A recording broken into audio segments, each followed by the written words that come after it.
বাবারে বাবা, আমার মেয়ের নাকি মাথায় বুদ্ধি নাই। আমার মেয়ে যে এত বুদ্ধি নিয়ে কি করে ঘুমায় আজকে বুঝলাম। তো আজকে শখ করে সিঙ্গারা বানাচ্ছিলাম। আমি এই তেলের জিনিস ভাজা পোড়া কিছুই বানাই না, তবে শখের দাম লাখ টাকা, এই জন্য বানানো শুরু করে দিয়েছি। আমি একটু অলসতা করে বুটভুনা ছিল, ভাবছি বুটভুনা দিয়ে সিঙ্গারার পুরটা বানিয়ে ফেলবো, আলু আর দিব না। তো যখন আমি বানাচ্ছিলাম আমার মেয়ে এসে বলছে ছাগলের ইয়ের মতো দেখতে বুটভুনা। তো পরে ভেবে দেখলাম আসলেই তো ছাগলের ইয়ের মতনই তো দেখতে। তো এত বুদ্ধি নিয়ে আমার মেয়ে যে কিভাবে ঘুমায়, পরে ভেবে দেখলাম আসলে ছাগলের ইয়ের মতনই দেখতে হয়েছে। তো ইয়ের মতন হোক আর যেয়ের মতন হোক, খেতে কিন্তু অনেক মজা হয়েছে। প্রথমে আটাটা মেখে রেখে দিয়েছিলাম, তারপরে এই যে আটার সাথে যুদ্ধ করে বেলে কেটে সুন্দর করে সিঙ্গারা বানিয়ে নিচ্ছি। আমি কিন্তু প্রথম সিঙ্গারা বানালাম, কেমন হয়েছে অবশ্যই কমেন্টে তোমরা বলবা। তো আমি আর আগেও সিঙ্গারা বানাইছি, তার সাথে মানে আমার সাথে অনেকে ছিল, সাঙ্গ পাঙ্গ নিয়ে বানাইছি। সাঙ্গ পাঙ্গ নিয়ে কোনো জিনিস বানালে ভয় লাগে না, আর একা একা যখনই বানাবো তখন অনেক ভয় লাগে, কারণ আমি রান্নাবাড়ি অত পারফেক্টভাবে পারি না সব কিছু। এখন শিখছি আস্তে আস্তে, কারণ আমার মেয়ে এখন বড় হয়েছে, এটা খাবো ওটা খাবো বায়না করে। তো বাসায় বানায় দেওয়ার জন্য চেষ্টা করি। তো আজকে শখ করে ভালোবেসে বানায় দিচ্ছি, ও ছাগলের ইয়ের সাথে তুলনা দিয়ে দিল। তো যাই হোক, খেতে কিন্তু মাশাল্লাহ ভালোই হয়েছে। তারপরে আজকে দেখো তোমাদের জন্য পোষা মাছ নিয়ে চলে আসছি। গন্ধ নাই কিন্তু, তোমরা গন্ধ পাবে না, ভিডিওটা সম্পূর্ণ দেখে কমেন্ট করে তারপরে যাইবা। তো এটা আনছিল আমার হাজব্যান্ড, বাজার থেকে আনতে আনতে পচে গেছে। এই পচে মাছের ঝরঝরি ভাজি করব, ঝুরি ভাজা যেটা বলে। তো আসো দেখো কি করে ভাজি করি। তারপর প্রথমে পেঁয়াজ, তারপরে হলুদ, সকল রকমের মশলা দিতে হবে যা যা আছে। তারপর কিন্তু এতে রাঁধুনি বাটাও দিতে হবে।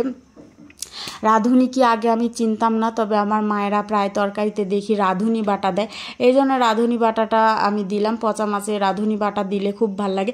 এখন এটা সব কিছু ঘাটোমুটো করে ঝুরি ভাজা করা হবে। এটা যে খেতে কি জব্বর টেস্ট, যারা খাইছো তারাই জানো। তো আমি বাজার থেকে কিনে নিয়ে এসে ঝুরি ভাজা করছি।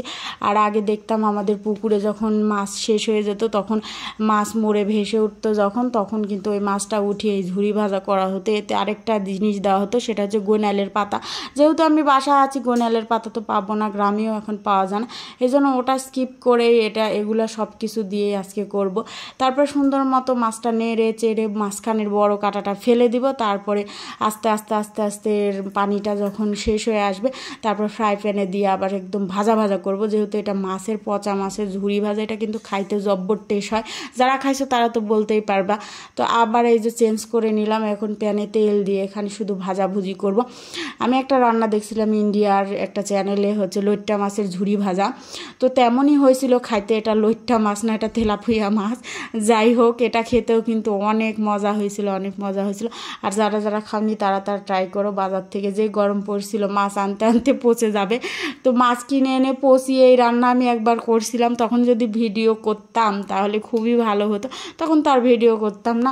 আর এটা আনতে আনতেই মানে পচা মাছই কিনে আনছে। যেটাই হোক, নসিবে যেটা আছে আপনি আপনি মিলিবে। তো আজকে এই পচা মাছের ঝুরি ভাজি পর্যন্তই। সবাই ভালো থাকো। আর সিঙ্গারা তোমরা খেও, বুট ভুনা দিও না, তোমরা সবাই আলুই দিও। আমি আলু না দিয়ে বুট ভুনা দিয়ে ছাগলের ইয়ের সাথে তুলনা করে আমি শান্তিমতো সিঙ্গারাটাও খেতে পারিনি, শুধু ওই কথাই মনে হচ্ছে। তো সবাই ভালো থাকতো, আজকে আসি, আর টাটা, আল্লাহ হাফেজ।